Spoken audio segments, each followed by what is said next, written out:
liftoff of the mighty Delta IV Heavy rocket. In August 2018 in Cape Canaveral, Florida, NASA launched Parker Solar Probe to touch the sun. After spending a few years spiraling closer to our star, the spacecraft has finally arrived. It's amazing. Parker Solar Probe is touching the sun. This is Noor Rawafi, the project scientist of the mission. He has been waiting for this moment since the beginning of his career. This is a dream come true. One of the major goals for the Parker Solar Probe mission is to fly through the solar corona, and we are doing that now. So what does it mean to touch the sun? To answer that, we need to look at the sun's structure. Unlike Earth, the sun doesn't have a solid surface. It's a giant ball of hot plasma that's held together by its own gravity.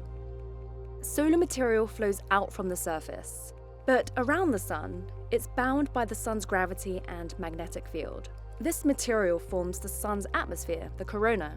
Eventually, some of this hot and fast solar material escapes the pull of the sun and gushes out into space as solar wind. The boundary that marks the edge of the sun's atmosphere is known as the Alfvén critical surface. We didn't know exactly where this boundary was, but for the first time in history, a spacecraft has crossed it. Parker Solar Probe ventured into the corona, touching solar material still bound to the sun. The wispy corona is too faint to see most of the time, but it's revealed during total solar eclipses. For centuries, we've been studying the sun's atmosphere during eclipses because it's important for understanding how our star influences life in the solar system. But much about the corona remains a mystery. Two of the most challenging scientific mysteries in astrophysics occur in a region that we call solar corona. The first mystery is about the temperature. The corona is about 300 times hotter than the photosphere, the visible surface of the sun below. Secondly, there's a constant stream of particles flowing from the sun known as the solar wind. It accelerates up to millions of miles per hour out of the corona, and we don't know how. Solar wind can disrupt our satellites and technology. To better protect them, we need to go where the solar wind starts, in the corona. So heading there has been a key goal of NASA's for a while. We first proposed the idea of sending a spacecraft to the sun in 1958. We didn't have the technology to withstand the journey until the 2000s. Since its launch in 2018, Parker has been heading towards our star.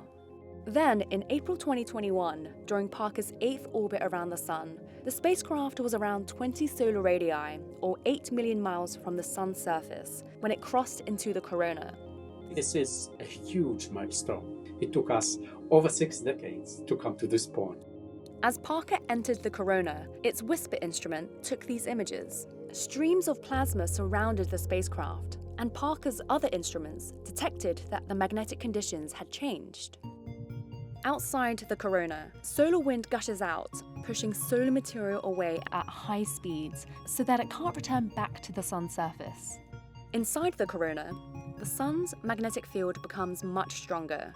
Solar material is slower and tethered to the sun. Instead of a smooth divide, Parker found that the boundary between these two sides is wrinkly. These bumpy ridges are created from huge flows of plasma traveling out of the corona. Scientists are not sure why this happens, but as Parker gets closer, we're finding more clues. Before entering the corona, Parker had seen kinks in the solar wind where it would momentarily double back on itself. Scientists called these features in the solar wind switchbacks, but no one knew how or where they formed. In 2021, the spacecraft finally tracked switchbacks to one of their origins. As Parker got even closer to the sun, it detected bursts of switchbacks. Scientists traced these bursts all the way to the visible surface of the sun. Here we see distinct cells. As heat rises beneath, these convection cells churn and create funnels of magnetic energy above the surface. Scientists found that switchbacks form inside these funnels before rising into the corona and beyond. This is only one piece of the switchbacks puzzle though. Exactly how they form is still unknown. Over the next few years, Parker will keep looking for clues as it explores our sun, the only star we can study up close. The sun is also the only star known to support life, so understanding it is critical as we search for life beyond our solar system. that will link directly into the question, are we alone in this universe? And that is one of the biggest questions for humanity to answer.